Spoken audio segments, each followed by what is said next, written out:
You're listening to the Run the Riot Podcast, where we talk about all things ultra running. I'm your host, David Terrio, and man, I'm pumped that you are here.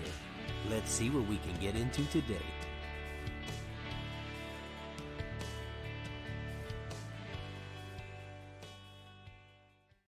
Today on the Run the Riot Podcast, we've got Run the Riot coaching runner and my friend Alex. What's going on, Alex? Hey, David, it's so good to be here. Thank you for having me, man.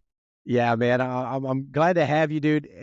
So for everybody listening, when we're recording this, Alex has just achieved his big goal that we'll talk about this past weekend, and we are how many days out? We're 3-4 days out from it. Yeah, 3 days out, I think. Yeah. All right, all right. And so he's looking good. He survived. He's not survived. Yeah. He's not still in the mountains, and so it's good, man. Well, part of the reason, I was sharing with Alex before we started recording is I wanted to have him on the air to just share his journey. And I don't know, it's been fun. It's been fun coaching you, man. It's been really fun getting to know you and hear your story and your attitude. And I don't know, it's been fun. And I know we're gonna keep in touch, and we got some other things we're gonna be working on after this. And I don't know if we'll get into that on the podcast. Maybe we will. I don't know. We'll see. But so.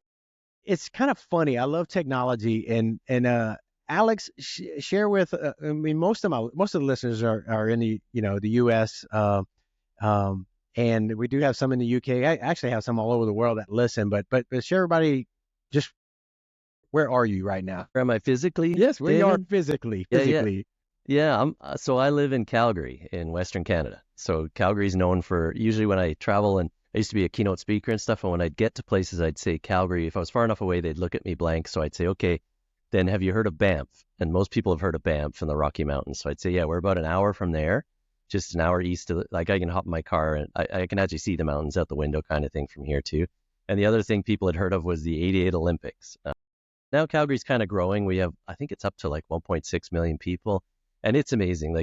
I grew up here and I moved away, but moved back on purpose for family reasons, but also because it's amazing. Like the places I have. And I realized that a little bit when I started training, and all the stuff that I had access to run, all the different stuff, like even in the city and within an hour's drive and all that. So anyway, I'm from Calgary, Western Canada boy.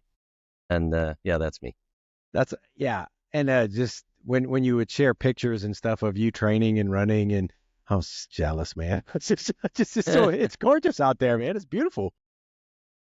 Yeah, no, and I kind of realized when I was sharing pictures with you right away, I was like, yeah, shoot, I am lucky. Like I live close to a river, and there's trails up and down, and I can be on pavement or not with that. And then there's that Nose Hill perimeter is a big park inside the city that I can drive to in about 10 minutes that gives me a 13.5K loop. And that was perfect because, that was basically a quarter of the run I was going to be doing. And it also happened to be about an hour and a half, which is what you kept throwing at me with my training. So it got me off track and doing all that stuff. So yeah, no, we were lucky.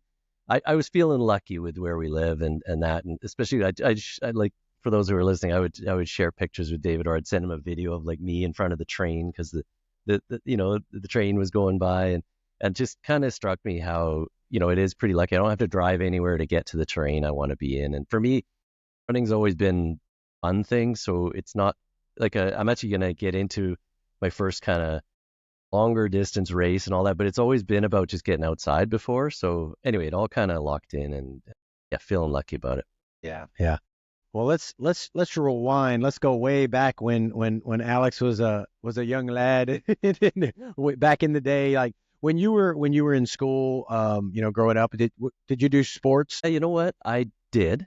I was always a really small guy, like really small. And so the problem I had was trying to get on teams. I just got smushed. I'm not a big guy now. I'm only 5'7", or if you really want to know, I'm 5'6.5", because guys who are that high, they count the halves, right? Yeah. And that, but the thing, so I played soccer, I did a couple other sports, but the biggest one for me was track and field in junior high. That was my thing. I held the school record for about a minute and a half or something like that in one of the events. I wasn't great. I was good and I loved it. And yeah, so I used to do that and track outside of school too. That was kind of my thing. Yeah. Nice. And then after you graduated, did you continue just doing stuff for fun, or? Yeah. So Yes, we have a lot within reach. We do lots of hiking, backcountry stuff, and that's what it kind of became for a bunch of years. And actually, it's funny because for many years, I'm holding up my hands here to do air quotes, I couldn't run.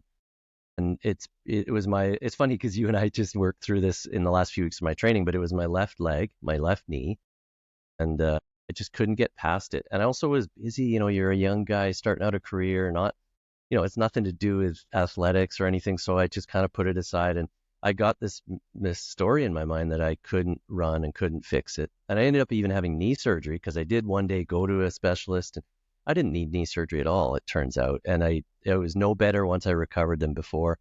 And now I know enough about my body these last few years that I just didn't have the core strength. And I was just fighting some of the things that you run into, or put it this way, I ran into doing training for this 50K that I didn't know. I was just running into them every time I'd go out and run, but that was all I ever did. And just then, oh shoot, I can't run. I still can't run, So Yeah. yeah. Well, I think we should pause right here because you bring up a really important point. And I was just reading a book on some of these things about beliefs that we have about ourselves, false beliefs and things that we can get stuck on. And so like, you were stuck on, maybe I'm just can't be a runner anymore. It sounds like, Yeah, no, I'll jump on that too, because that's one of the things that this experience has taught me is that your beliefs play both ways, right? It blocked me for a lot of years. It's just I can't run because of my leg. I can't run because of my leg.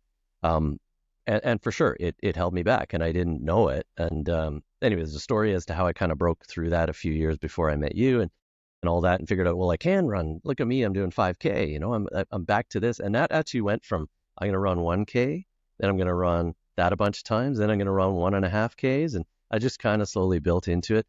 But then to get back to the beliefs thing, the other side of that too is believing that you can do these things. Like for those, we haven't explained it too well. My goal here was to do a 50K for my 50th birthday. I know you're probably going to get to that, but at one point I was like, I don't even know if I can actually do that. And then we talked about some of the breakthroughs in things that happened in training and leveling up and things like that. But the biggest things were about believing you could do the next thing or believing that you could make it happen. And even last weekend when I did the run, it was like, okay, I can do this. I believe, like, there's a lot about belief and the whole Ted Lasso. I don't know if your listeners would even know it, like if it's the same thing, but Ted Lasso's thing, believe on that he slaps above the locker room wall, right? And there, at the time I watched that, it was just a thing. It was just a part of a movie, and it was kind of fun. And now there's really something to that. And some of the work I do is outside of, moonshots, outside of personal moonshots, but also outside of, certainly outside of athletics and that too. And a lot of that is about believing that you can do it. Or the flip side, like we started talking about, is believing you can't do it. Yeah. So for sure. Yeah. What do you, and I definitely want to get into your moonshots, and we'll get there before we get into the actual training and racing. But what do you think brought you to the point, okay, you realize, okay, I can do a 1K, I can do a 5K, but what flipped that switch, or what was it that you realized, like, man, I think I can do a 50K, and what brought you to that point because that's big, that's huge. What do you think? Was it gradual? What was it that made you reach out to say, okay, I think I can do this. I need to talk to somebody or get some help, get some training or whatever. What brought you there? There's a few angles on answering that all kind of converged for me. One of them was like I said, I was able to do 5Ks, and I ran a 5K time. The only race I've done in like 30 years, I think. I did it a year ago now, actually, and came up with a pretty good time, and nothing was hurting. And I was like, well, maybe, I can run. And so there was that kind of like, shoot, that's me now. Maybe I'm a runner, and I really like it. That was the other piece. I really enjoy it. Like there's some kind of, therapeutic element. There's some kind of just getting out there. I think about things that, so anyway, I won't go into all that except that I like it a lot. And I was like, well, maybe I can do this kind of thing. Then the other piece was I'm turning 50.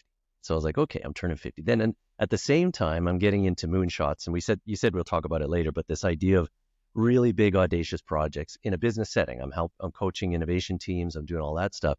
And one of the things they talk about there is a 10x goal, right? Having a 10 times goal. So this is 10 times bigger than you normally do. And I was like, well, 10 times 5 is 50.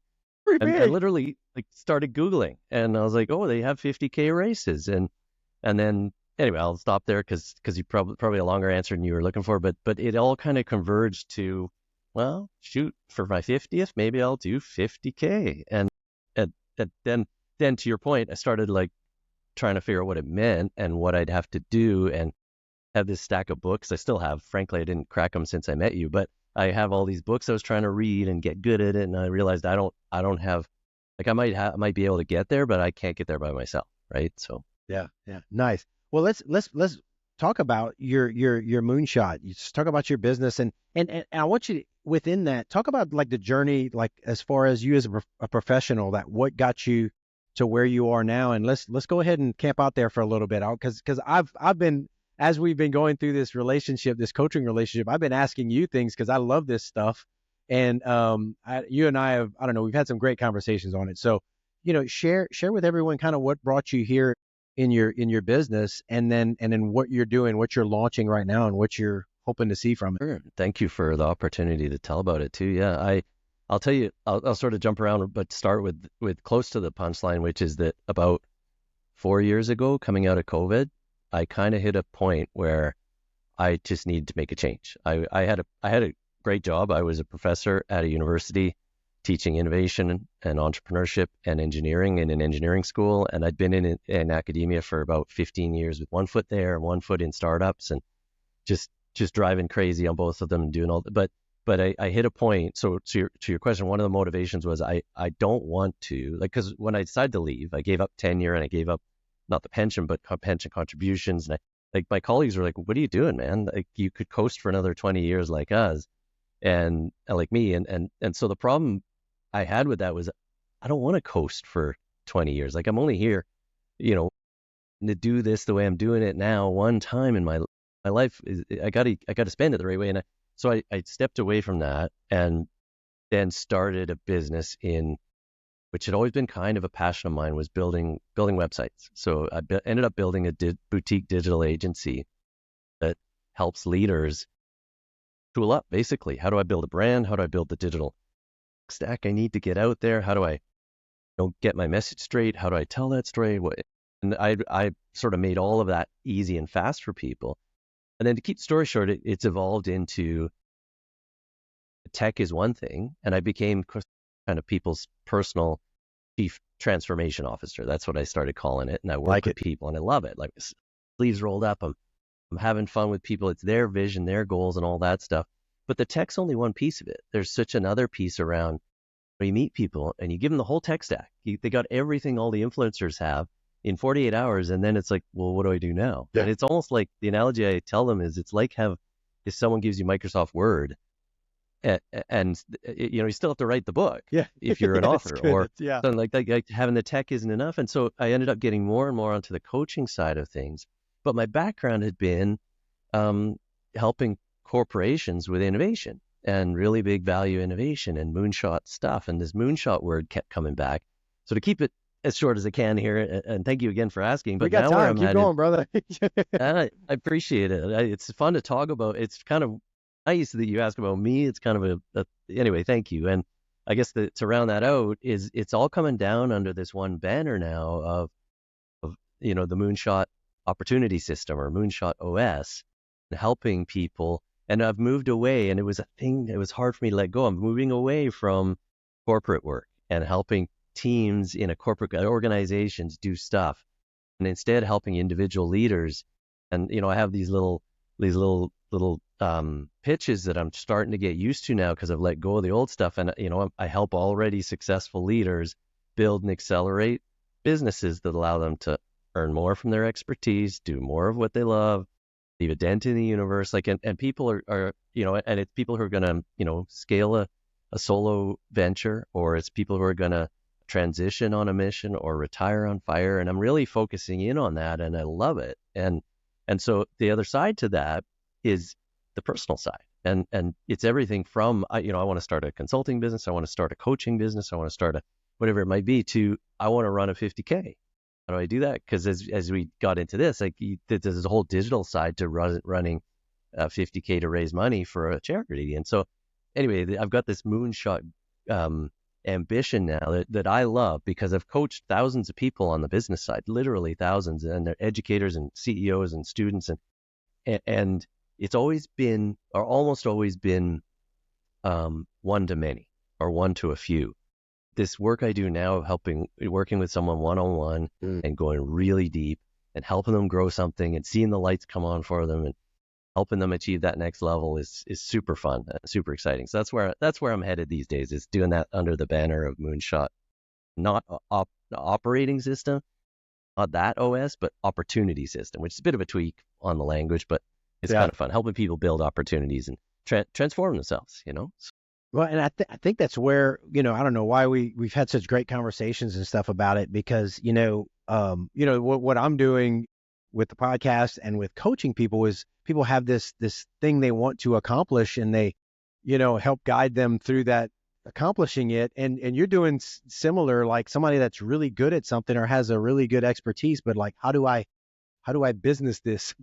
How do I flesh it out? How do I stay focused? How do I, all the things, and they need someone to help them do that, And so, I don't know, it's good. And I love that I could, I don't know, you're passionate about it. You're excited about it. You're passionate about it, and it's obvious.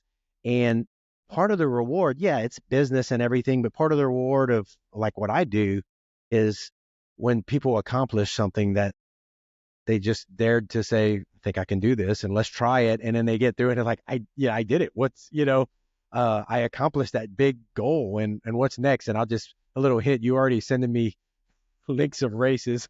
So anyway, we'll talk about that later, but okay. Yeah. But anyway, it's, so there's a lot of, I don't know, there's a lot there. And I think one of the things with ultra running, and it's funny how I don't know, you set this big goal, and while you're helping other people to achieve their big goals, I don't know, there's just so much parallelism going on there. And I love that, this part of your journey. No, thanks, man. And, to your earlier question of why, part of it for me too is, well, I want to live a true moonshot experience, so that I can, to be frank, there's an element of being able to lean on that to tell people you did it from a genuine, authenticity in your storytelling perspective. But there's also I can't tell you, or maybe we'll get into it here, the number of things I learned about really those kind of audacious stretch goals. It's analogous because running's a physical thing, but it's also such a mental thing. And the mental thing's the same for that as it is for business, or it is for, whatever it is. And I think the last 3 months have taught me so much about what I thought I already knew a lot about, and also given me this new direction. Like, running has been a gift for me, for physically and for the experience and the money we raised for a charity and all the things. It's also really focused me in ways, and part of that could be, 800 kilometers of running and thinking when just having space to think instead of typing and sitting behind a device. But also just the lens that this gives you and the perspective it gives you is truly unique. And you probably know that because you coach and you do it. But for me, this was kind of a new thing. And to your earlier question too about, I was never an elite athlete. I was never like on teams that went to nationals or anything like that. And it just wasn't my thing, and I wasn't probably good enough at anything. But now I would kind of say, I touched on the edge of being an athlete for a while. Like my coach, or well, you and I had those conversations as my coach, but also my physio guy and he was fantastic. We had lots of conversations about, health versus performance, and, things that I've never had those conversations before. Anyway, I'm rambling a little bit on what you asked me, but it is super enlightening to go through something like this. Opens doors on all kinds of fronts. It did for me anyway. Yeah. Well, I enjoyed our conversations, when we talk every week, and, just on there, like you said, the lessons you were learning about yourself, about, I guess, running, and how so much of it fits what you're trying to teach in the business side, and I remember we were just kind of brainstorming. We'd even email back and forth some of the things back and forth, like, trusting the process, and, and pushing through, and just there's so much there. And I think that's one of the things I like the running. I love it. I love the time. But I love all those lessons, and I, whether I realize them or not, they affect my daily life, and the confidence that I have Totally. that I've put training in and I can run a bunch of miles, that can't help but give you a confidence in business, in other aspects of your life. I don't know how you can do those things and it not affect you. I think you're absolutely right. It does. It affects you in all those other ways. Yeah, Yeah. for sure. And like you say, the mindset and the lessons translate to other parts of life. Like, I won't go into detail, but I'm just starting an accelerator as a participant in 12 days. And I just went to the Q&A session for it today and all that. And it's going to be a super intense thing. But my mindset is around 10X goal, moonshot, but also, okay, where do I import the expertise I need? Like when I met David, who helped me get there because I'm not going to be able to do it all by myself, but also I believe I can do it. So anyway, I won't go into all the little things that are because they're not fully formed, but I got so many analogies between the running, moonshot and adventure I just went on, and how it translates to my next steps, which are more ambitious, probably better informed, so yeah, it's super interesting how it just running, which we're all made to do. We can all do as kids, but taking it to that next level like you do and the people that you coach do is really instructive for life too. It's for real. Like, it sounds cheesy. I get people who are like my kids are like, okay, another one, Dad, and I'm like, yeah, another one. Like, you got to listen to this. Yeah. But it's real. Like, it's a real thing too. So yeah. Yeah, no, and one of the things that I found interesting, and you talked about getting instruction, like you knew what you wanted to do, and you said, I think I can do this, and you believed in yourself enough, but you also knew that there was a gap, and we've talked about that before, a gap in what you said, where you needed to get and how you needed to get there to be prepared to do this goal. And so you sought me out, and I want to commend you because you were so I want to say easy to coach, because you trusted the process. You asked questions, valid questions, good questions, and you listened, and you trusted the process. You did what you needed to do to get you to achieve that goal, but you were learning while you were doing it. You learned not only about yourself, not only physically, but you learned about the process of preparing to run, and so like that gap for you now is you're walking away with not only you're walking away with knowledge on how to prepare yourself. You have more knowledge, not only to get yourself ready for whatever you want to run next, to help you with that. For sure. I think, yeah, all kinds of knowledge. Like, I still have a million questions for you about the training program I went through, because I deliberately didn't ask, like, why are we doing, and so there's that. But I do know a lot more about my body. I know a lot more about when this hurts, how to fix it. I know about, all kinds of things for sure. But the other thing I wanted to say to you in response to this part of our conversation is, when I first met you, I can see now that where I was mapped exactly to where I get with innovation teams, for example, or with individuals I coach on the, Moonshot business front. I was in that, what's called unconsciously incompetent phase or zone. In other words, I was incompetent at running, and I was incompetent at knowing how to train. Like, I was downloading people's training plans, and I was like, can I make an average of these and do this? And I was reading all these books, and and what happens then is you quickly move into consciously incompetent, right? I'm conscious of my incompetence. And, yeah. And it's like when, my daughter now is 16. She's been driving for 2 years. My other one just started driving. They get their learner's license, which means they passed a test. And then they sit down, my older daughter sat down in the car, and she sat there, and she had her license. We were all excited. I was going to take her for her first drive. And she goes, Dad, I don't know how to drive. I was like, isn't that funny? Like, you have a license, you're allowed to drive, and she literally didn't know how. So we spent, a couple of weeks figuring that out, and then she had a coach and all that stuff. So she became very, very quickly became conscious of her incompetence, right? She's like, I don't even know do I turn the key? Like, what do I, and she was licensed to drive. Like, it was the same kind of thing. Like, I suddenly knew that I know how to walk and run physically. I'd put one foot in front of the other, but I don't know how to do a 50K. I just don't have a clue how to make that happen, right? And or take care of my body and that's where you and my physiotherapist came in with. Truly, I made a post about this on LinkedIn the other day. I wouldn't have been able to do what I did without the expertise you two guys gave me, and you accelerated me through that, what I call the courage and expertise zone, because it is scary not to know those things, and I think a lot of people give up at that point or injure themselves, or things happen that make it so they don't succeed. And there's a real neat lens there that I think applied to everything else, but certainly applied there was I just have to trust David's process. Like I don't know, and he knows, and he's done a lot more of this than I have, and he's coached a lot of people. So I'm just going to do everything he tells me to do, and that's what worked. I think that's what was so great about it. So yeah, for sure. And you probably, like just venturing out on your own, you probably could have muddled through it. It might have taken longer to get to that 50K, or you might have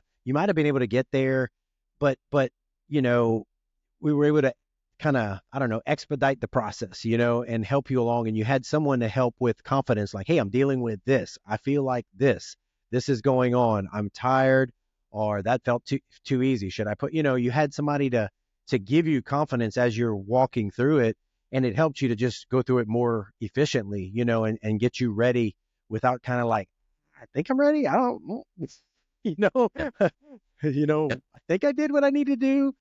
And I was able to look at your training, and, and I tell you that, like, that last few weeks, a lot of it we deal with, logistics, preparation, but also making sure mentally, like, all right, let's look at what you've done. And like, you've look at all this work you've put in, like you can do this, barring you fall off the side of a mountain or something, or just you can get this done. And, to have somebody who's seen a lot of people training and telling you that, it gives you, I don't know, I felt like you were confident that, hey, I can get this done. I will get this done. And I could see it in your eyes, and I was like, all right, you got to do the work. It's going to get hard, but you can do it.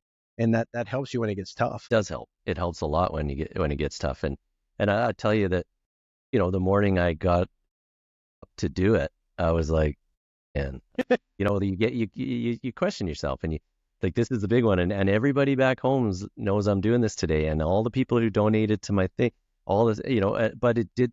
And I'm not just blowing smoke here. You did the conversations we'd had, the training you'd given me, the confidence that gave me, those last few conversations we had, the coaching meetings, and that, I was like, no, David believes I can do this. Like he said I'm ready, and I agree with him. And there's really something to that too. It's not just the expertise; it's the collaboration in getting to that place, readiness. You and I had that conversation. It was one of your colleagues who was on this podcast about. But you don't, it's not necessarily, the goal isn't necessarily doing the 50K. It's becoming a person who can do a 50K. And that came across my mind that morning. I was sitting there, literally in my car. I put a few of my favorite songs on. I'm like, okay, I got to go. I got to get out of here. And I was like, no, wait, I'm a person who could do this. So whether I do it today or not, because like you said, if I fall down and fall off a mountain, then I didn't do it. But I am a person who could do it. So let's just get out there and do it. Right. And I guess I'm saying that the coaching, you gave me expertise, and I got to benefit from all the things, and it accelerated me the way you talked about, but it was also having a collaborator in getting to that place. And man, it's kind of easy, but you were on every run with me. I'm like, okay, David, I got to report back to David at the end of this run. And I'm thinking about what David told me the last time, like, not in negative ways at all. Like, it was all like, I got a partner in this, and someone who's going to call yes if there's BS on me, if I'm not doing my work, and he's gonna, and he's gonna, not that you ever did, like, everything was cool. I'm just saying, I know there's accountability. I didn't have to. I guess I did it, yeah, but there was an accountability partner, and there was also a collaborator, and that's important. Like, when I try to think of the analogy to business, where some people are like, coaches, they're coaches are a waste of money, but you get the right person and the right environment that you build together, and the right acceleration, and it saves you failure, it saves you time, it saves you energy, all of those things, right? Well, I'm glad you brought that in, because all the things you were just saying, I was like, man, that translates so well into the things that you do for people. you're partnering, you're collaborating, and you're telling, hey, this is what you need to do. And if they do it, they see the results. And if they don't do it, you're like, I took, this is what you got to do. You got to get ready. You got to have this going. And so you're giving them a plan in business, and so it's just coaching in a different way. It is. I would say that I've been reflecting on this actually. One of the things that may or may not be different is people in innovation and business who have big goals. There are also people who trust themselves sometimes a little too much. Yeah.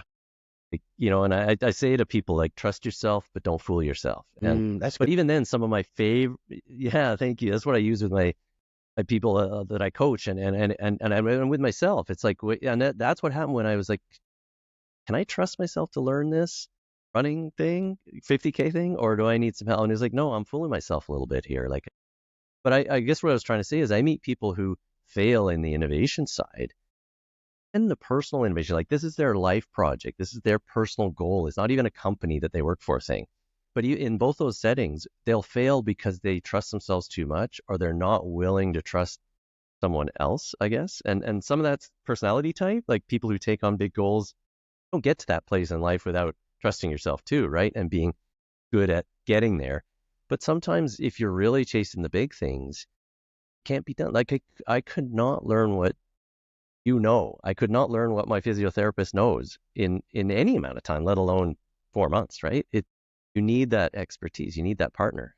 So yeah, it's pretty cool actually.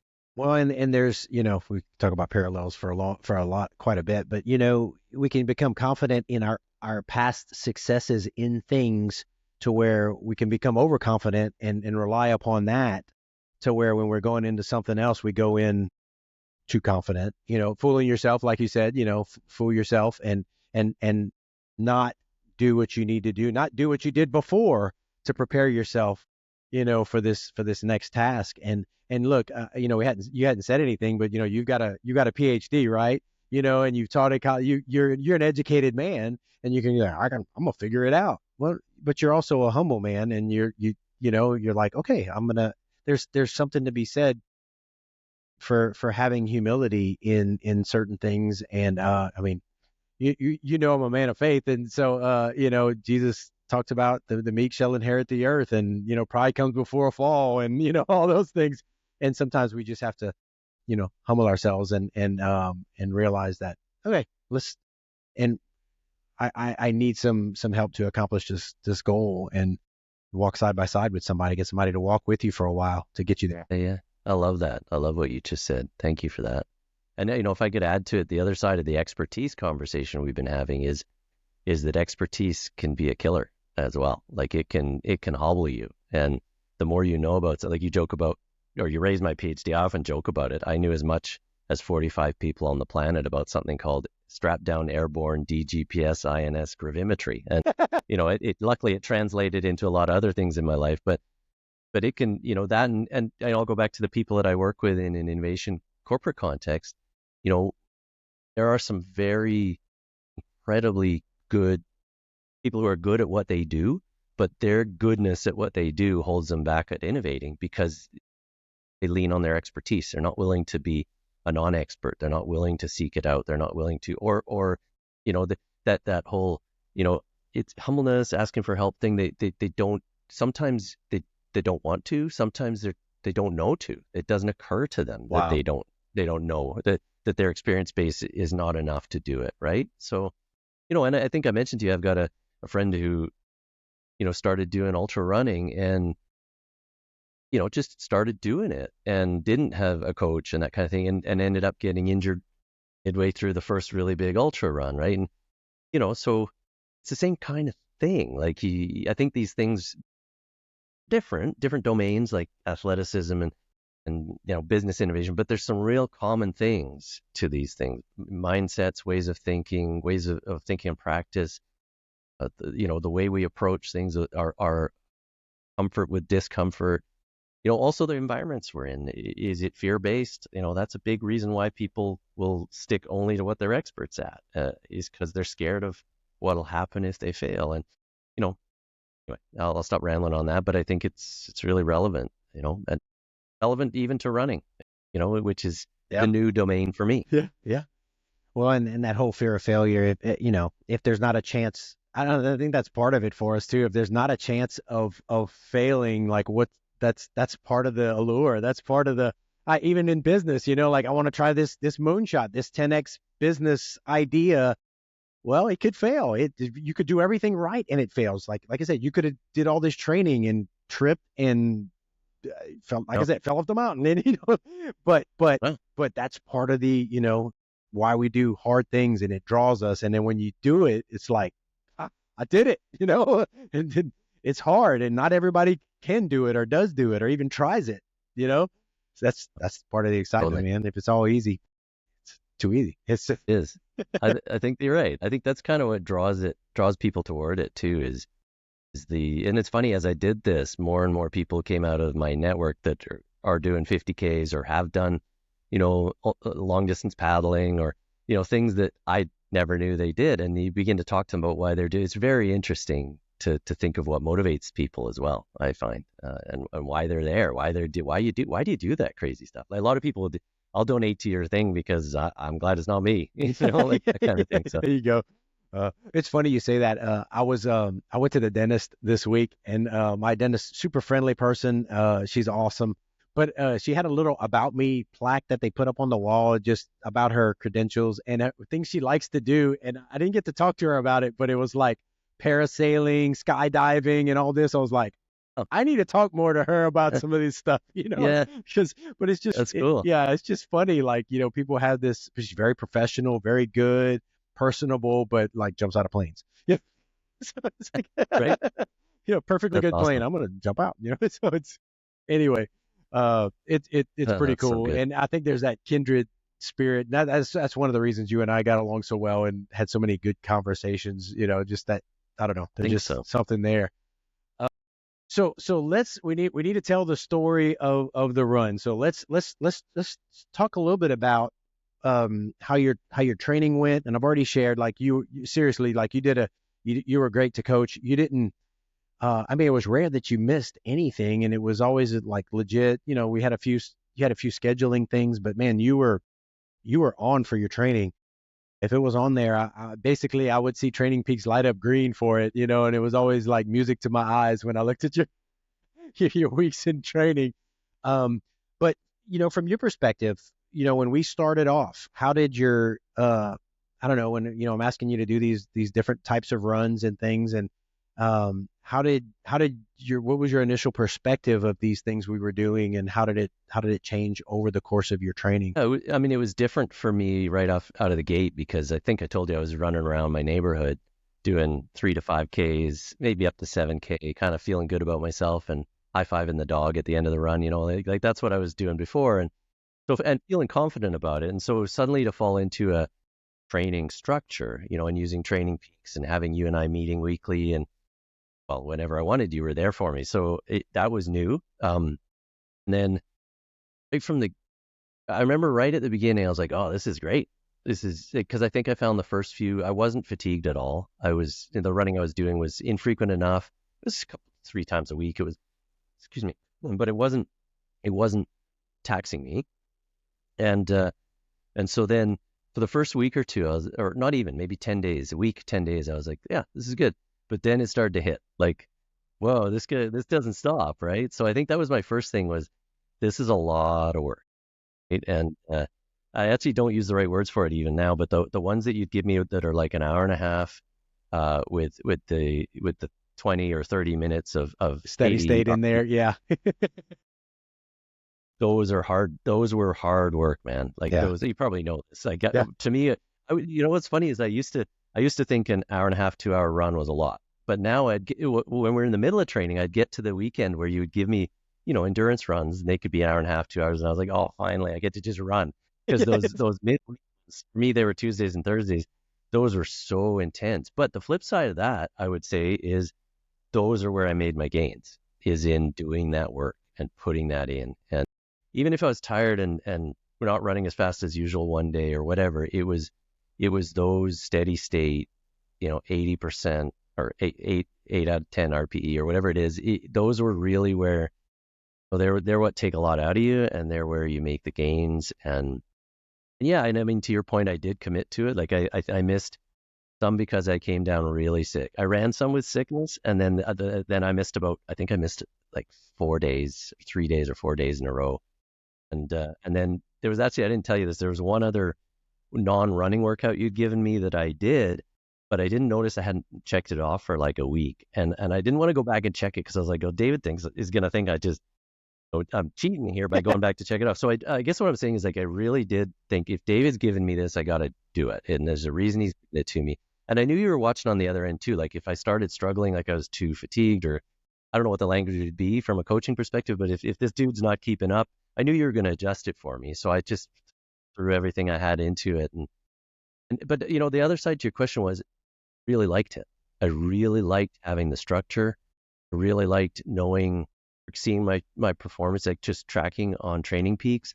I really liked having my watch talking to me, and I got the tech stack working there pretty well too, because I wanted to stay an Apple guy, and it worked, because I think longer than 50K, it might not work too well, but this watch worked for 50K and all my training and all the things that went into it. I really liked it. I enjoyed it a lot, and it gave something to me. So that's the other piece of what like I'm actually finding myself thinking, what's going to happen when my training, because you gave me the rest of this week with some training, and I'm like, what am I going to do after that? What am I going to do like, myself? Yeah, we can talk about that. We'll talk about that. What am I going to do? David, tell me what to do. Yeah. Well, and one of the things I loved is that you started recognizing, like you did the work and you put the work in, which, you recognize it. Hey, I want to do this. I got to put in the work. And even when you were fatigued, you pushed through, you put it in. But I loved when you were getting these, I think you were calling them like hit a milestone, like when you would run a long weekend run that was so much further than you've ever run. And you were like, it got a little hard, but it wasn't that bad. Like, like you were like, man, I did that, and you hit those breakthroughs after running all week. Then you would hit a really long run on the weekend, longer than you've done before. And you're like, man, your body was growing. And it was kind of I think it would feed it. It would feed itself, that you're like your motivation and all, like, wow, I can do that. I'm that guy. Well, yeah, that's right. I think I refer to them as leveling up. Yeah, like there were that's these times when I was like, and actually I'm borrowing that now for all the Moonshot stuff, because business and business planning and project planning, we talk about goals, right? It's easy to set a project goal or a quarterly goal or something like that. But I'm finding with these Moonshots, both this run and more generally, you have goals. Like I want to run a 50K on August 31st, 2024. That was my biggest goal. And then I had other goals in between, like do what David tells me. That's my goal, right? Like it's one of my goals. But there's also things you can't control the timing of. Like, and probably with your expertise and your experience, you're probably thinking, okay, at some point I'm going to see Alex either get to this level or not get to this level. I'm going to adjust things for him, and that's what I'm guessing is going on in your mind. But in my side, I'm just doing what I'm supposed to do. And then truly, like all of a sudden, I do this weekend run around the Nose Hill Perimeter Trail, which is, for those who wouldn't know it, it's 13 point something K, single track, some hills. It's a good training run for me for this, because it's also happens to be about a quarter of the run I'm going to do in distance and all that stuff. But there were days where I didn't expect it, but all of a sudden I pulled something out. Like I knocked a kilometer. I was a kilometer ahead of where I should have been, or a full 5 minutes ahead of where I was, or I felt like Superman coming. And I'm not Superman. I'm no David Goggins.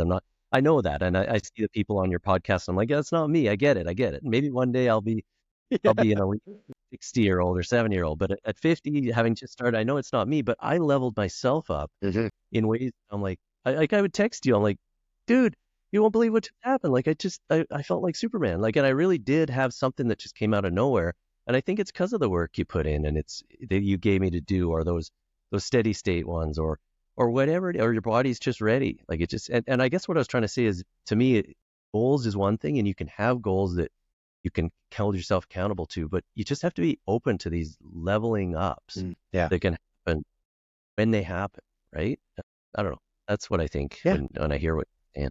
And they don't happen every week, but when it happens, it was like, wow, and then I don't know, that excited me that you recognized it, and that you would like, hey, I did this same run 2 weeks ago or 3 weeks ago, and it was this much slower, and look how fast And so, man, it's fun to see the progress. And I'm looking on, on this end, I'm looking at Training Peaks and I see some graphs and stuff, and I can see your fitness is getting better based on the input and all the metrics and all that. But what I preferred is what you said, like you're seeing it and you're feeling it and you're growing, and it's hard to, I don't know, that's much better. I like that metric, the Alex metric, that you're feeling better and able to just do more. And so that's good. That's motivating for you. And I also like the stories, your family, your kids and all, they were recognizing the things that you were doing, and like, man, that's tearing it up. It's pretty good. It was kind of cool for dad to be, because my one daughter came with me. She runs for fun. My other daughter's in biathlon, and so they train when there's no snow. They're training by running, and she's just actually, I'm going to see her after this podcast. She went out for track and field today, or cross country, I mean. So they run a little bit and all that, but my one daughter came with me on one of those 13.5K loops, and she afterwards we got home and she said to mom and to her sister and me, she's like, respect. She goes, Dad, nice. When Dad took off up that first hill, and that was only halfway through my training, I was like, okay, the old man's got something at least. That's right. Because I said to her, I'm so glad you want to come, but I got to run because David's going to, like, my coach is going to watch the numbers and I got to keep up with what I'm doing. She's like, it's okay, Dad, you just go if you have to go. And I think she thought, like, I could probably keep up with my dad or most of it or something. But she realized, like, wow, Dad's real. This is a real deal he's doing here. Like, and again, we were joking later because she knows who David Goggins is, and she's like, he would have, like, lapped you, Dad. And I'm like, I know, that's how he is, right? But we have perspective. Yeah. But at the same time, it was kind of fun. We had some fun with that, and it was cool. Like, people seeing those, like, to be open with you. My dad was super sweet too. He's like, oh, it's amazing how much you're running like 20K. And I was like, I know, isn't it crazy? And he's like, I know.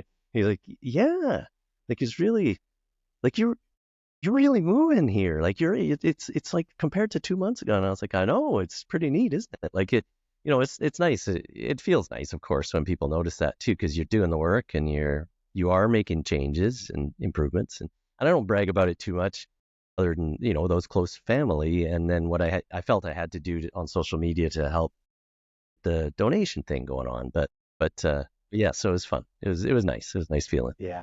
Well, and it's important to embrace your journey, because you can always, I don't care, I've run some big long races and stuff, but you know what? There's always somebody that's running longer or faster or more frequent or whatever. There's always that, and you have to run the mile you're in, you're on your journey, and celebrate those things, man. Celebrate those milestones and training and all that. And that's, and embrace that, you don't, it's not getting cocky or anything. Like you said, your place. You're like, I'm not David Goggins, but I'm Alex. And I'm Alex that can run further than he did before, and so celebrate that jump, man. Yeah. And so we didn't even share, like, so we're training you. We're training you to run a 50K on your, around your birthday, your 50th birthday. And we were talking about two different trails, and you showed me these trails, and I'm looking at pictures, and I'm like, I want to go run these trails with you, man. It was just so beautiful. Both of them were beautiful. And we settled on the Assiniboine trail, which beautiful. And mountains, stream crossings and things like that.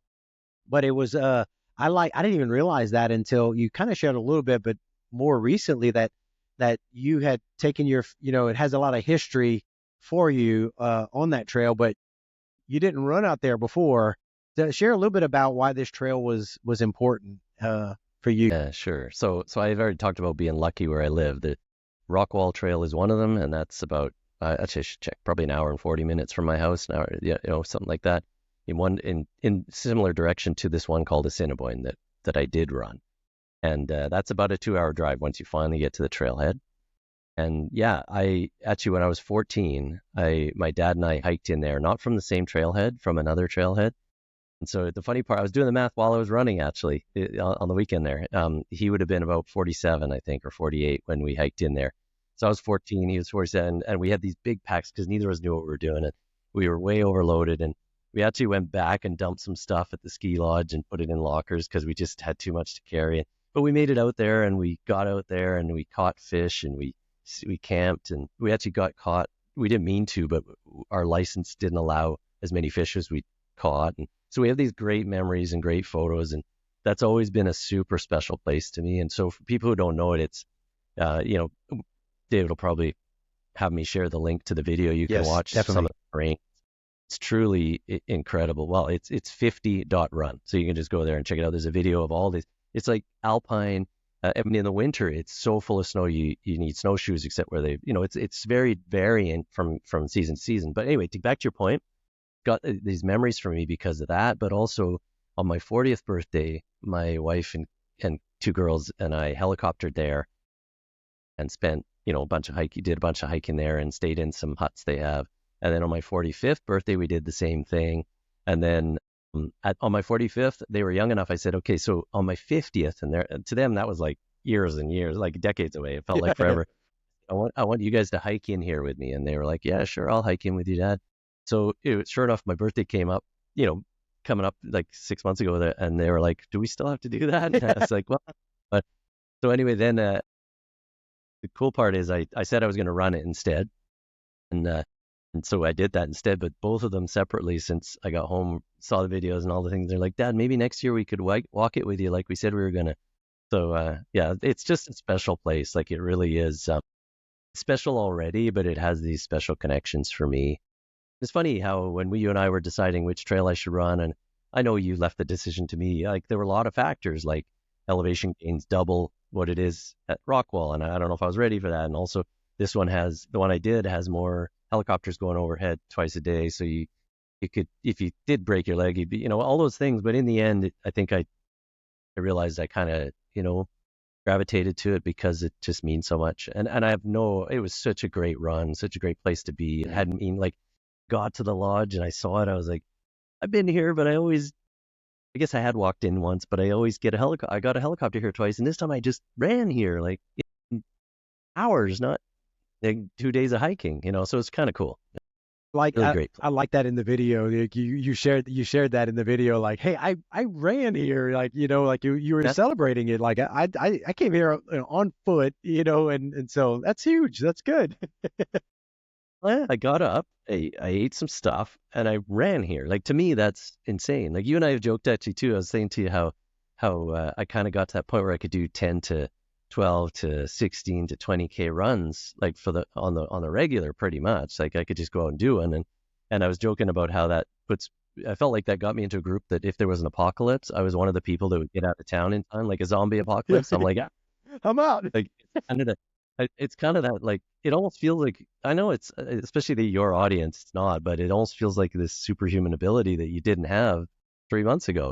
Like you can run a long way and enjoy it and not hurt, and it's pretty great. Like I can run to a crazy mountain place, take it all in, and then go back get my car. Right? Yeah, it's pretty awesome. It's like, it reminds me of Hal Kerner he's run so many 100-milers and won them and done amazing things.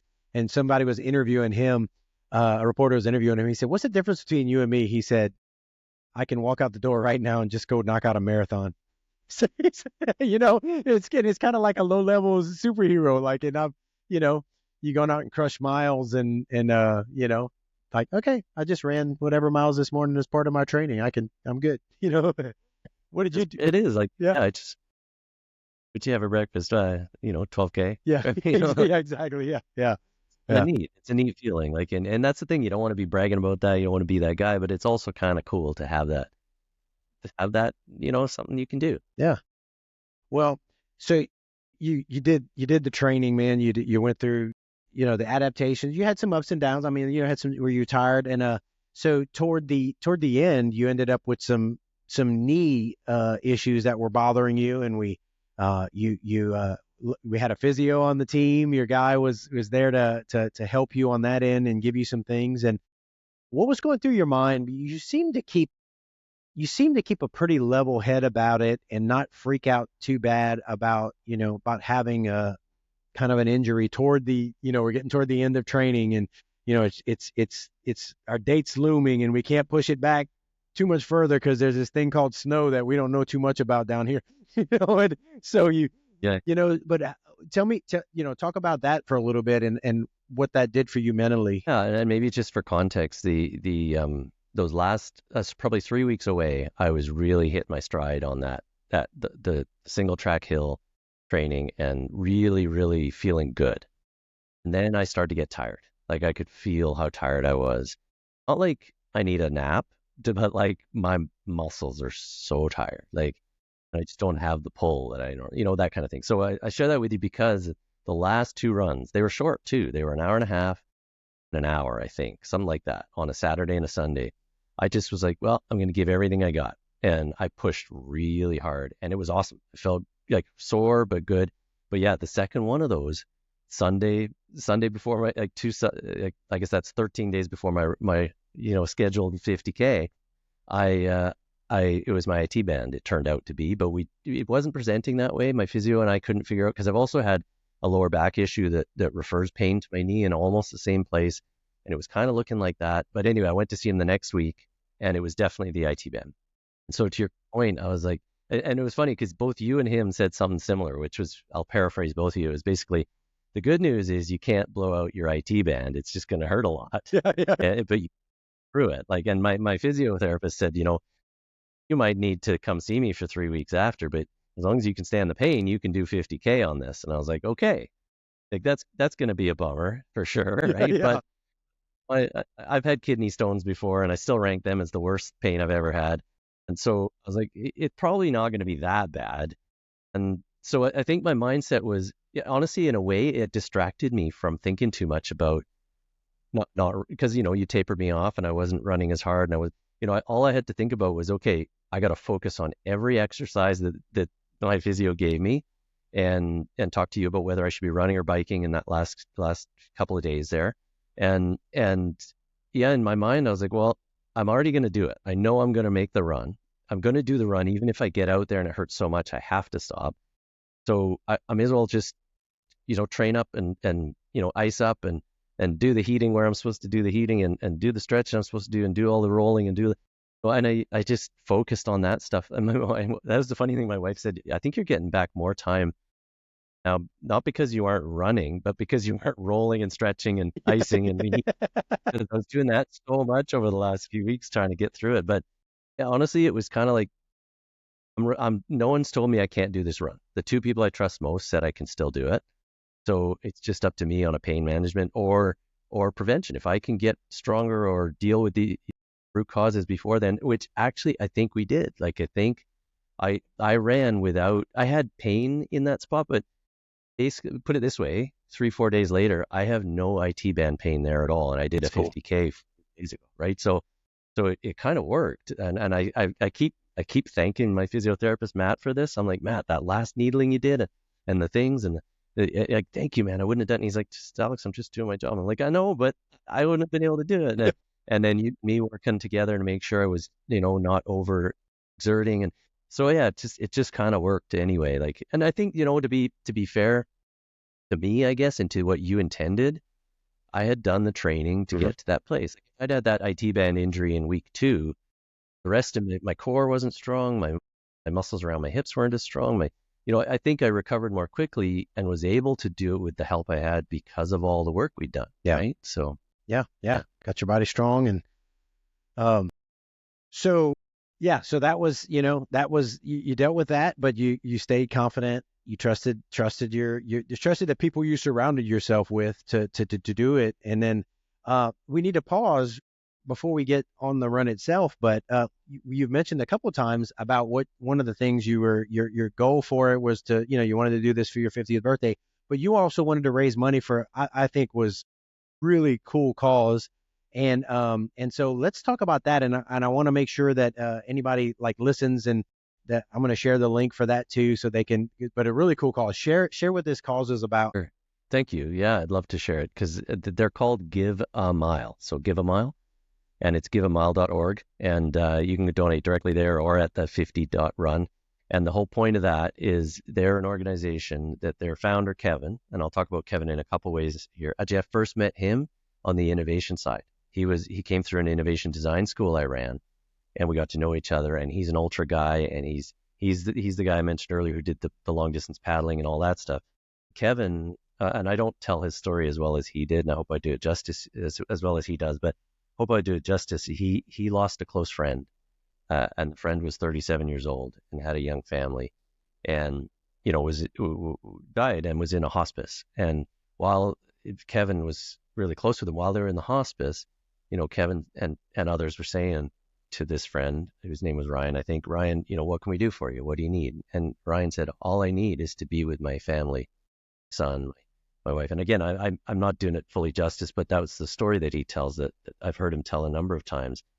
And the deal was, Kevin realized how many people aren't with their loved ones simply because they can't afford it. Like they literally can't afford a flight to go see their dying grandchild who's got cancer, or their mother who maybe been estranged from, or they moved to a different country, or they're just from one province over or one state south of here, and the barrier is that they don't have the cash to go there, even though someone they love is dying. Yeah. And so that's what this charity does. It's called Give a Mile, and you can give. It started out by giving your travel miles, but now you can donate cash as well, and so that's what we did. Was we set it up that I was going to try initially talk about moonshots. I was going to try and raise the money for 50 what they call flights of compassion. So these flights cost between $800 and $1,000 to get somebody to somebody in time, and that's the thing. These are all really urgent. Like usually it's a terrible, hard situation, right? And so anyway, it costs about that much. So the idea was to raise enough for 50 flights, and we didn't yet. We raised 20. And actually, you know what? Since we posted that movie, David, a bunch of others have come in. That's it's great. Really cool. Filming up. Yeah, so it's still going. But the idea is, Kevin's colleague Allison said to me, at the end there, when I managed to get to eight or when I got to about 16 first, and she said, she just in passing, she wasn't, making me feel bad, but she said, I get people, this is so great. She said, I get people every day calling me for a flight, and we have to turn people away every single day. Like there's that much need for this thing. Yeah. And so anyway, we got into, raising the bar and trying to get a few more flights in just to see if we could squeeze a bit more out of what I was already doing, because it was moving, right? And so anyway, yeah, like I say, we got to at least 20 now, and that's pretty exciting. And it really is, like, you hear these stories. I didn't share any of them, but I got the stories of, hear about, this, you get their name and you get to hear about the person who got to see the other person or whatever it was. And I just didn't feel comfortable sharing them.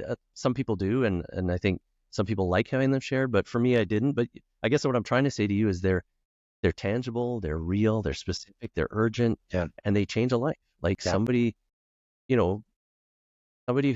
both the person who's passing away, but also all the people around them who get that last holding of hands, or who get to say goodbye, which they probably wouldn't have done.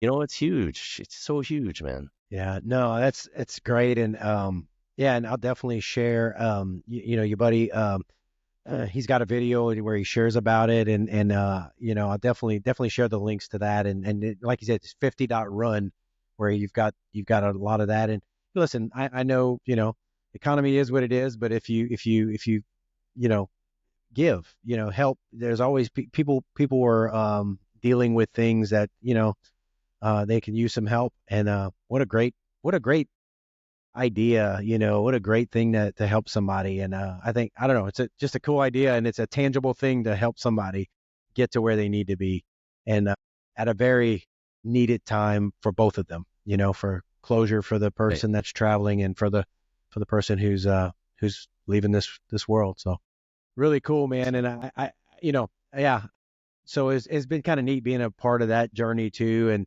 helping you along with that. And that was part of your why to motivate you, and so, you got there, you got to the start of this, and it wasn't a race. It was just you getting this thing done. You didn't have aid stations, you had Alex, and you had, and we kind of figured out some certain spots for you to stop, and these were the spots where you would kind of take a break and do an assessment and hold your phone up to the satellite to say, here I am, which was send my you guys, yeah, which is great, because there was no real tracking or anything. And so, and which is cool that I have to tell my wife that it works because I never had to use it yet, but so to let her know that, hey, this is a thing. I can use this. It worked really well, actually. As long as you can see the sky, like even trees were blocking it, but as long as you can get a clear shot of the sky, you can send your location home, which was great because then I knew people who were looking for, because you know, I have family members who were worried about, because I fell a few times in training, right? Yeah, And it happens. scratched up my hand, scratched up my head, and scratched up my. But so people were worried, but yeah, no. But to your other point that you were making there, that was part of it for me was I was realizing that this is a solo. That's what I took on. That's what I wanted. But it didn't have aid stations. I didn't have water. Like I couldn't have carried 5 liters of water. So I had to have a filter and a collapsible bag, and I had to have enough food. I told you by text message there, I carried way too much stuff just in case I did break my leg and had to sleep out overnight, right? I actually had a bivvy and I had food enough to get me to morning and I had all the things which was probably 6 pounds more than I needed, right? But it was also kind of, that's what made it also, we talked about it being scary but fun at the same time. Like, you know, there were other people on the trail, don't get me wrong. Like someone would have found me eventually as long as I didn't go off trail, I think. But it was scary to just be like, okay, it's just me and these running shoes and that's it. Like I got to do it. So it was exhilarating too. It really was. Yeah. And it was, you know, and I want to encourage everybody to check the video out. You did a great job with the video sharing part of it. And I'm still in awe at the beauty out there. Like if you needed inspiration besides all the why and all the training you did, just look up at the mountains. Is gorgeous. And it's like, I could almost like sense the crisp air, you know, looking at the video and stuff. Yeah. That's what I was trying to get across. And so for people who don't bother to go watch the video, that's cool. But what I did was I had my iPhone 14 and I ran with it, and it has image stabilization like digital. So it actually does a pretty good job and you can get a pretty good video, you know. And so I had lots of cut it all together into some, just for that reason, to try and share how remarkable it is up there. And I think that came across in the video. And frankly, that was originally selfish. I wanted to have this recording of something I did when I was 50. So that when I'm an old dude in a nursing home, I could sit back and watch it, right? Like that's the plan. But then it was like, this is actually kind of a neat story, and it shows the beauty of it, because a lot of people, that was a big part of it was, oh, he's doing 50K, but wait, you're doing it in the Rocky Mountains was a big deal for people to hear about. Like, but luckily I have colleagues in Mexico and all over the US and all over Canada who don't have access to that kind of space. So to them, I've had a lot of follow-up since, like, wow, where you went is incredible. That's like an hour's drive from your house. And that's why I told myself I wasn't going to race it. Like I took a 45-minute lunch and I just sat there, stared at Mount Assiniboine and looked at things and thought about life a little bit and just, you know, felt lucky about it all. And I don't know when I'll be in there next. Yeah. Maybe my kids and I will walk there next year, but maybe we won't. So it was pretty cool. Yeah. That's one of the things that I have had to, because I've done a lot of races, and when you're racing, you don't get to take it in as much. And some of the now I'm getting a little bit older and not competing as much, you know, against the young bucks. I'm enjoying the journey better. And I think I'm glad you did that. Like you sat there and you took it in and you were present. And I'm finding, I guess, getting older, man, we're getting older, that those things are much more enjoyable, you know, like being in the moment and taking it in. And so, man, that was perfect, you know, that you did that. You took 45 minutes, you sat there and ate, and just like, this is life, you know, I get to be here. And that was the other thing we talked about, you know, you get to do this, you know, what a privilege. Yeah, I was going to say the privilege that you and I, you coached me on that in the last coaching session we had. And it's a good perspective that I don't have to run 50. First of all, nobody made me, but even in the moment, things are going hard or whatever, you get to do this. Like you're out there.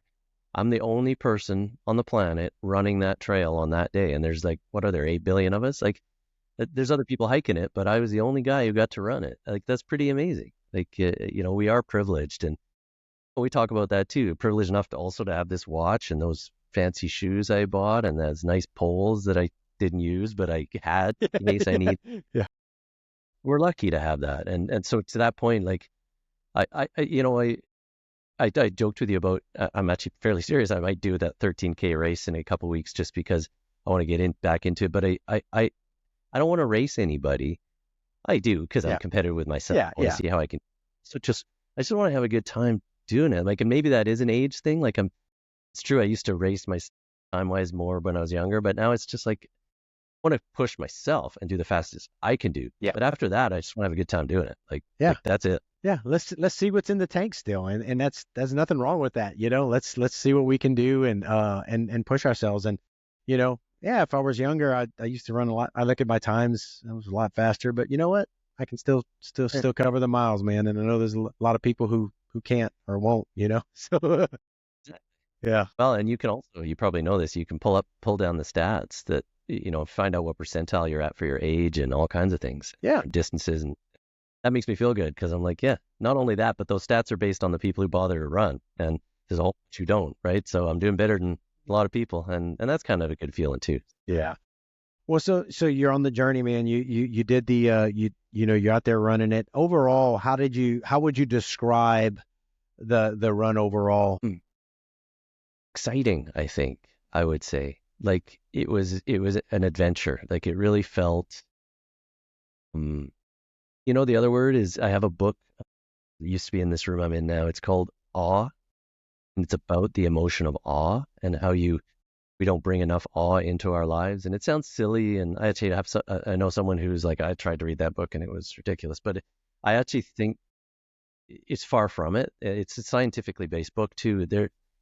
We get something out of awesomeness, not just like the regular colloquial use of the word awesome. Like it was awe-inspiring. Like partly, to be open with you, partly that I was doing this. Like I just knocked off 13.5K. Hey, I just got to Mount Assiniboine Lodge. Like I just made Wonder Pass. Like I did it, and there's an awe to that. Like for me, like I did this, and I think I'm going to finish this.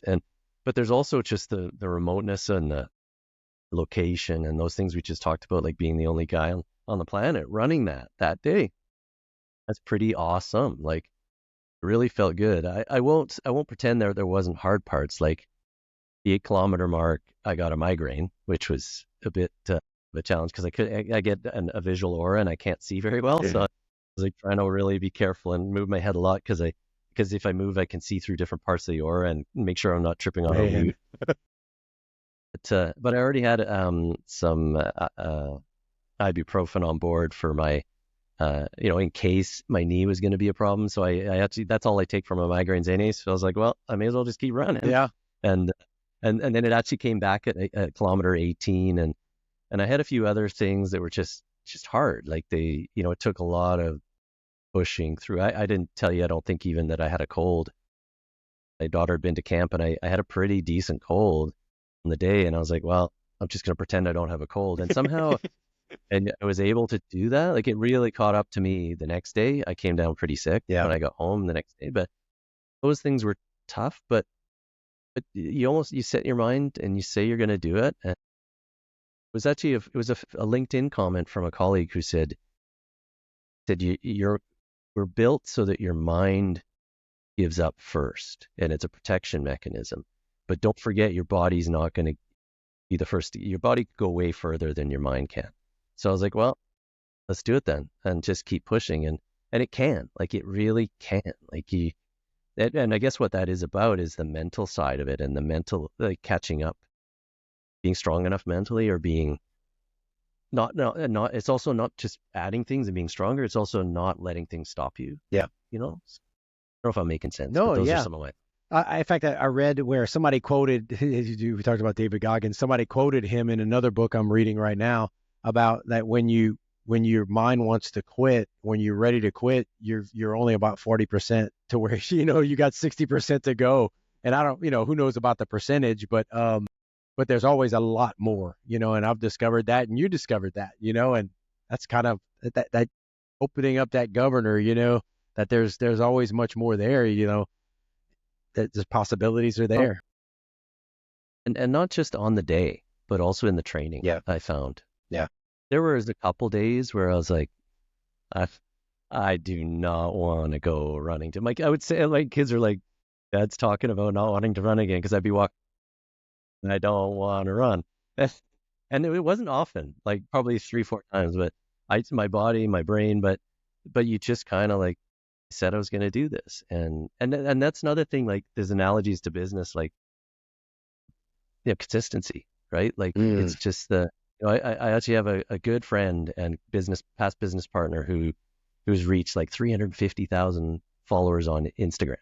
But he was telling me about, the reason I raised this is he was telling me about how he had like 1,000 and like basically what happened was for 90% of the time they were doing this, it was a flat curve, a fairly flat, slowly growing curve. And then for the last 10%, it shot up. Like it was from 90 to 100% of the time. So he said, if I wasn't consistent through that 90%, I wouldn't have got to 350. I'd still be at like, 500 followers or 1,000 followers because it just snowballs. It's just the algorithms or whatever it is. And my point is to say it's that consistency piece. Like if you start skipping your runs or you don't do the exercises you need to do, or you don't, or on the day, if you don't, just like you probably saw in the video, I was channeling you and Kevin, my buddy Kevin, for those who are listening, he's the guy who runs that charity, Give Him Up.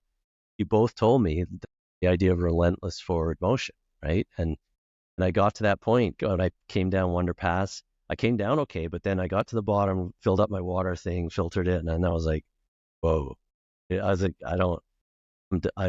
I think this is what they were talking about. Right? Yeah. So I just kept moving, and it was hard. Like, but again, to the points we were making, your body is ready to go. It's your mind trying to protect you from it, and I don't know. It's very interesting. I don't know a lot about it yet, but it's very interesting. Well, and I'm telling you, I'm glad you hit the lows and experienced that. And I'm sure you are too. Like, you glad it wasn't just a cakewalk, like, all right.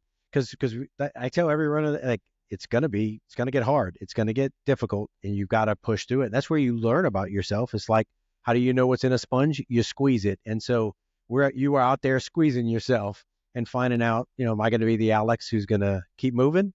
Or am I going to be the Alex who's going to quit and give up, and have a pity party, or I'm just going to keep moving forward?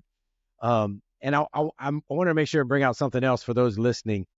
And because what you said about consistency, out of the runners that I coach, the ones who are able to be the most consistent are the ones who can do the best and have the most fewest injuries, the most solid runs, and that exponential growth. When success is consistency over time.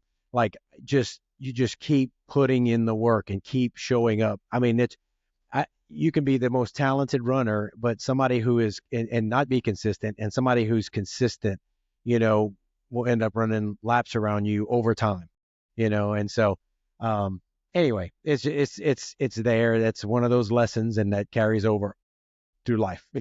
Carries over. Yeah. I just say it's so true in business, in my buddy's Instagram channel, in the people that I coach on the Moonshot side, in the Moonshot endeavor I'm about to take on the business front. Like, I know my challenge there will be, and what's so cool is this experience, I'm going to draw on it. I'm going to be like, this is just like Training Peaks, and I just have to do it, right? Like, I think that's what's so interesting. And that whole thing about, like, I did used to be an educator and think about these things a lot. Like, there were very, very talented young people in my engineering and business school classrooms, because I got the privilege of teaching in both. But there were also some people who were not as talented, who just worked harder and more consistently, and they did better, And it's that same thing with a business. Like, I'd have some business students come up to me when we're in, like, we call them the venture design studio, these design iterations, and they'd say, what's going on here? Our idea is way better than their idea. They just pitched it better. I'm like, well, they pitched it better. They're telling a better story. Like, it's analogous to that. If you're consistent, you're going to do better. It's as powerful as communication. Yeah. Yeah. Well, you pushed through, you did all the training, you got out there on the trail, and you pushed through those dark spots, and you kept going. And so there's another little lesson here. We won't camp out on it, but you had those markers. You didn't just think, I'm going to run a whole 50K. You had these markers, like, I'm going to get to this point. and I'm going to, take a minute, you have a snack and check in on the satellite. You had the lodge and you had all these points. But when you got, all those things are, good, it breaks it up, instead of just having a whole 50K in front of you, you had those steps. But there's still something about that last little bit when you're going to be right there at the end, man. I want you to, I don't know, what did it feel like when you had your family that was going to meet you at the finish? You put all this work, all this time, all these resources into this training, and you're about to finish the trail, you're about to hit your goal, man. What did that feel like, that last little bit when it's just right there, you're going to finish this thing? Yeah. So I'll tell you that the last 13.5K from one of those points back to the car was really hard. I was tired and I was sore. Every time I started again, my legs I had to get them back into, like, I had to try not to stop because, so you'd probably know that better than I do, but that was a real mind over matter thing. But then as I got halfway through that, it became a bit of a pull because, to your point, I'm close to the finish line now, right? I'm there, and I think my family's going to be there as long as, they got there okay and all that. And there is a picture of me in some of the pictures of pointing at the sign that was 6.7K. And I was like, and then I started thinking, then I got to 5K and I was like, for David, I dropped 5K, as my recovery run. So that's all I have left now. And it was one of those things, like, it's funny. My daughter's name is Lucy. One of them, she always, when we go hiking or something, she always speeds up at the end because she knows the end is there. Yeah. Yeah. So we called her Last Mile Lucy because she always had the birth. I love it. So I was trying to channel Last Mile Lucy. I'm like, okay, I gotta do it. But so it was a mix of really hard, but also, okay, they're good. And then when I got there, and it's funny now because Allison from Give a Mile, the charity, was there. She came too. Wow. She videotaped. Now I've been able to watch the video of me showing up because I wasn't going to videotape it. I didn't want to spoil it for myself. I wanted it just to be the finish. And it's funny because watching the video is blending with my memory of it, but I felt so relieved to see them.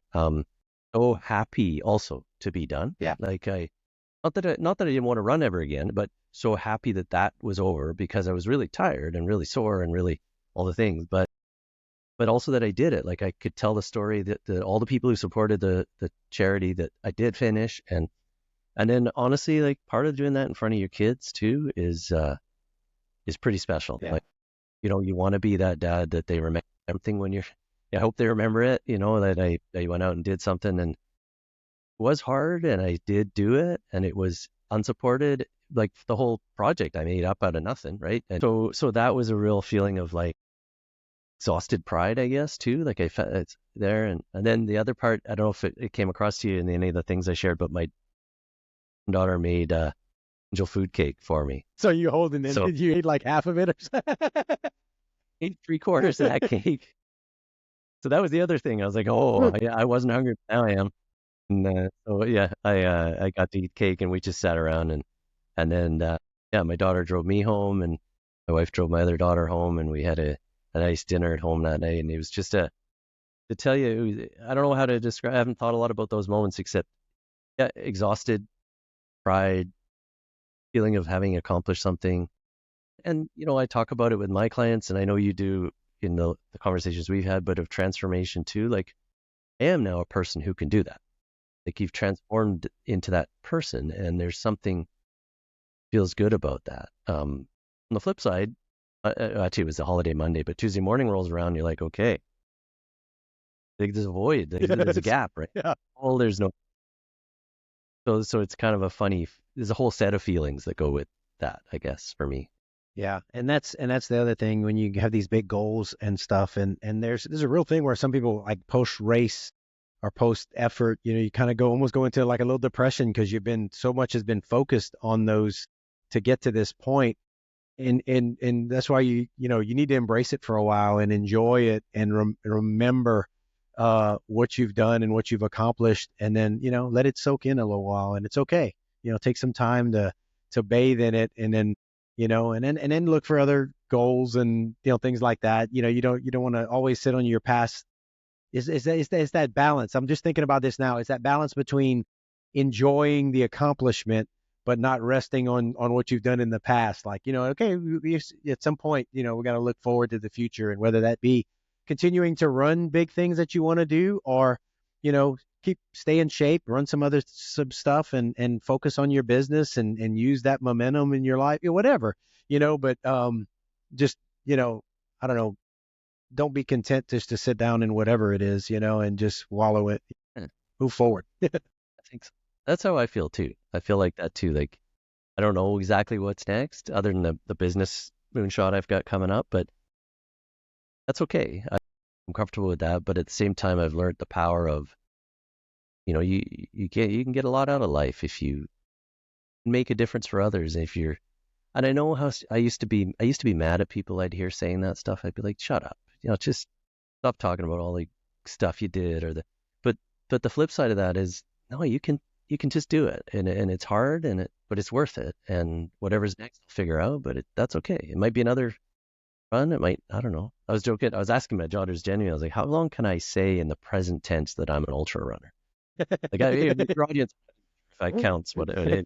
But it was like, at some point I'm going to say I was an ultra runner unless I keep doing it, right? Like, That's funny. I never thought about that. I don't know what's the talking about David Goggins. He says he says something about you gotta re-up every year or something like that, and he's out doing hard things every year or something. I don't know, but that's whatever. no, either. Whatever. Yeah.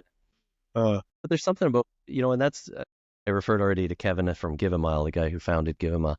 He talks about that too, is I get that from his posts and things. It's about being your best self while you can, and at any time. And you and I have talked about that. I remember I got some conversations with you about that and learned from you on that too. It's really is about bringing the best you can to the world while we're doing it, and I don't know. Again, there's versions of me from the past that would have been like, oh, shut up, dude. You just sound ridiculous and cheesy, but it's cool. I think there's something real to it, and I believe it, so Yeah.